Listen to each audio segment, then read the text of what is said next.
Good day guys, sa araw na to may bago tayong video. Pag-usapan natin ang pagpaiwi ng baka o pagpapaalaga ng baka.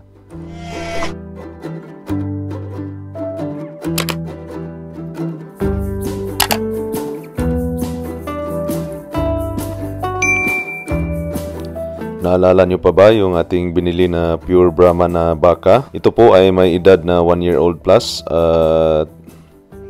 Ito yung ating binili para mag-breed doon sa mga baka na ating binili para sa paiwi o tinatawag nating pagpaalaga sa ibang tao. At yung bili natin dito, kung naalala nyo, ay 37,500.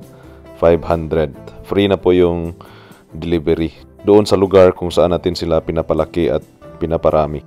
So yung nag-alaga nito guys ay yung pinsan ko at nag-message siya sa akin dati na sabi niya, "Kuya, pwede ba akong mag-alaga ng baka?" At ito, nadala na sa kanyang lugar at wala namang masyadong adjustment kasi nasa isang province lang po kami. So nabilhan ko na siya dati ng dalawang inahin o dumalaga. Ito po yung dalawang dumalaga na nabili natin ng una. Maliliit pa nung dumating sa kanya at magaling po mag-alaga yung pinsan ko. At ito na po, malaki na po yung pure Brahman na bull natin. So tignan nyo naman, lumaki na talaga siya. At ito naman yung una nating bili na kinuha niya, 14,500. Nung tinignan ko, nag-send siya sa akin ng picture, hindi ko na makilala yung baka dahil nagbago yung kulay. Dati kasi nung kinuha niya ito, napakapayat. At nung nag-send siya ng picture na ito na po yung baka kuya, at nakita ko ang laki na ng katawan at nagbago na rin yung kulay.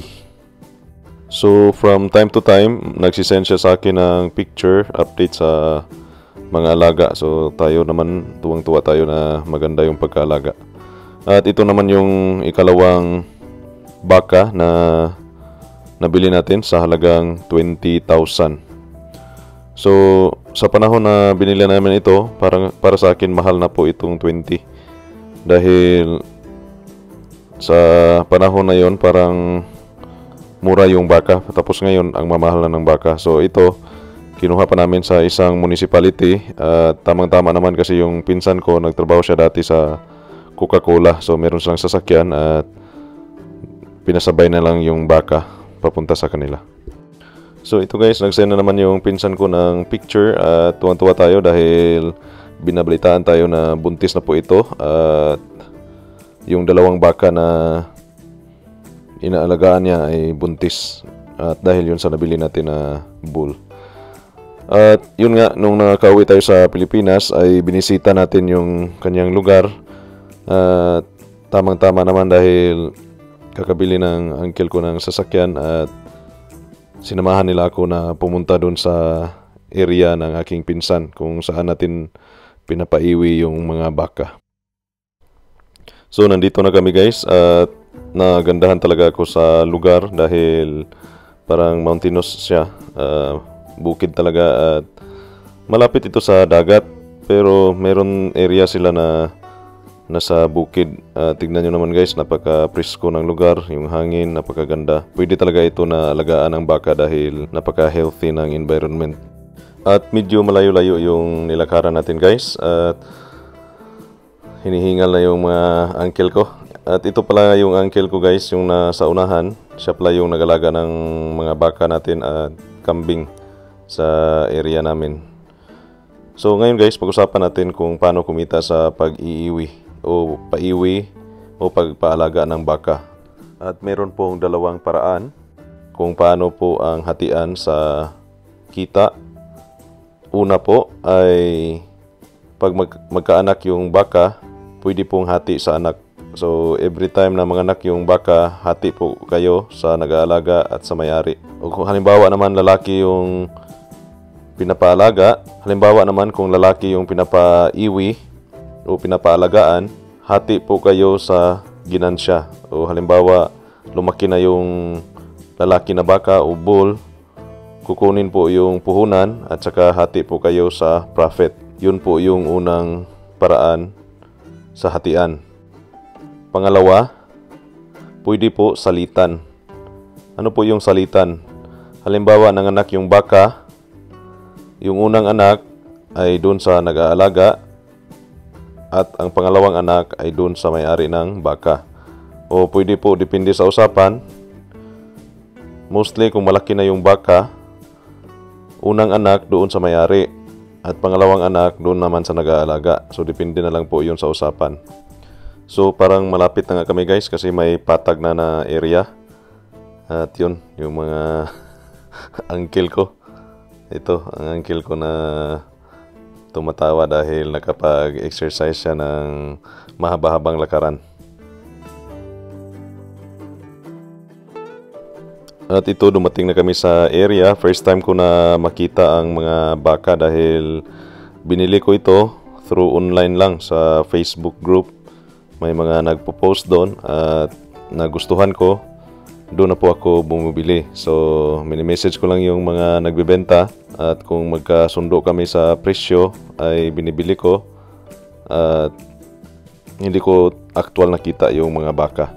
So, ito na po yung pure Brahma natin na bull na nabili natin. Ito po yung nagbe-breed sa ating mga dumalaga, yung dalawang dumalaga na nabili natin. So, yan po yung ang ganda na po ng katawan. So, dito sa pagbisita ko, ay itong dalawang dumalaga ay buntis na po. So, first time po nila na magbuntis. So, yun po sa dulo, yun po yung 20,000 na nabili natin at ang laki na din po ng katawan. So, tuwang-tuwa tayo na nabisita natin at ang ganda talaga ng lugar nila. Napaka-presko at dito, unang challenge dito nung nabili natin yung dalawang dumalaga ay wala pong nag-aalaga ng baka sa area na to. Parang yung mga bulugan nila, yung mga bull nila ay naibenta na at wala na pong masyadong nag-aalaga. Kaya napilitan po tayo na bumili ng bull. Kasi hindi po maasahan based po sa experience namin. Lumapit po kami sa DA para humingi ng similya at hindi po kami napagbigyan. So yun, napilitan po tayo na bumili ng sarili nating bull dahil po hindi po tayo nung time na yun hindi po tayo nakahingi ng similya para po sa artificial insemination o AI. So ito na po guys, ang ganda talaga ng nabili natin na bull kasi hornless po siya at mabait din po. So ito ang kulay white. Ito po yung kulay na madali ibenta. So, sa pagpaalaga po natin ng baka, marami po tayong natutunan.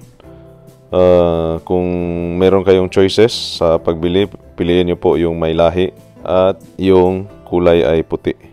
Dahil yun po yung mabilis mabenta. At based on experience, wag po tayo magmadali na bumili dahil marami pong mga baka na binibenta.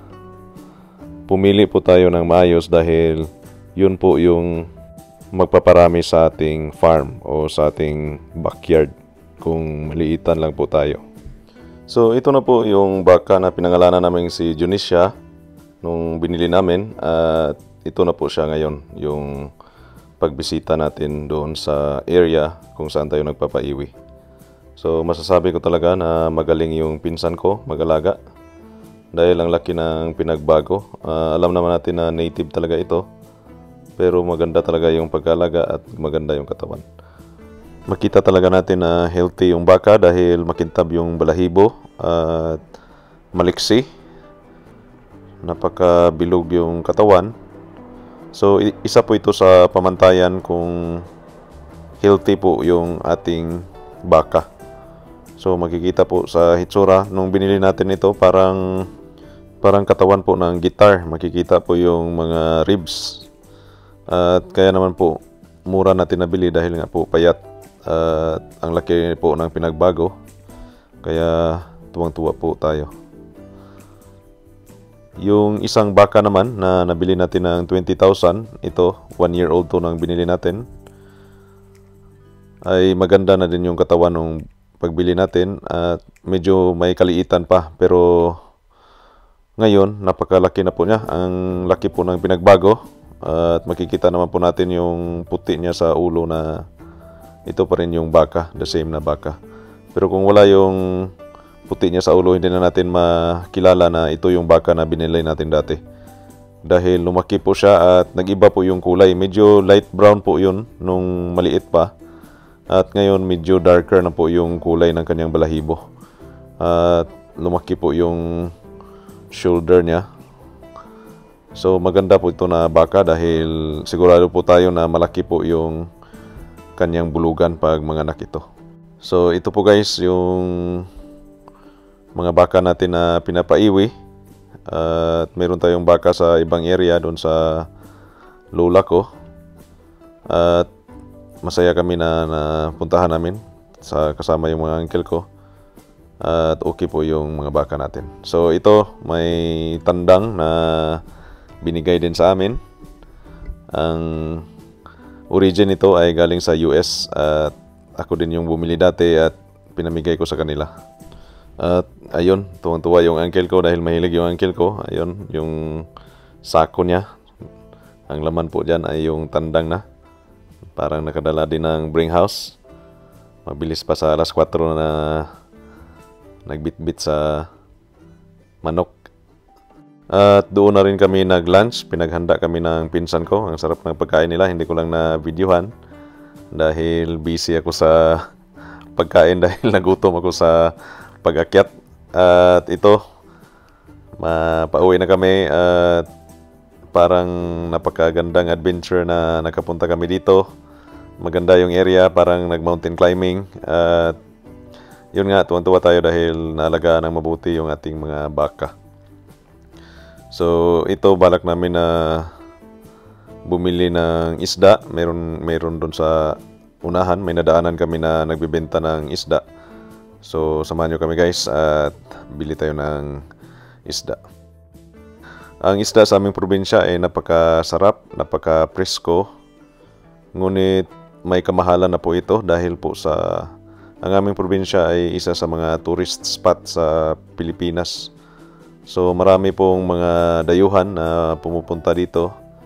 At ang downside nito ay yung mga bilihin ay nagmahal. Kahit na yung island namin ay napalibutan ng dagat, mahal na po yung mga bilihin. Dahil nga po tourist area na po ito. So ito, nakabili tayo ng isda. Maraming isda na makikita natin. Iba-iba yung hitsura. Napaka-presko po ng isda na ito. At meron ding maliliit na isda. Ito yung tinatawag na isda sa bato. Masarap po ito sa paksiw, garlic, tubig at suka. At lagyan ng kunting tuyo. Masarap po ito na isda. At ito naman po, sea urchin. Marami po ito sa island namin. Masarap po ito lalo na pag presko na kuha. Masarap sa kanin at pwede din na pang pulutan. So iba't iba yung display dito guys. Tingnan natin.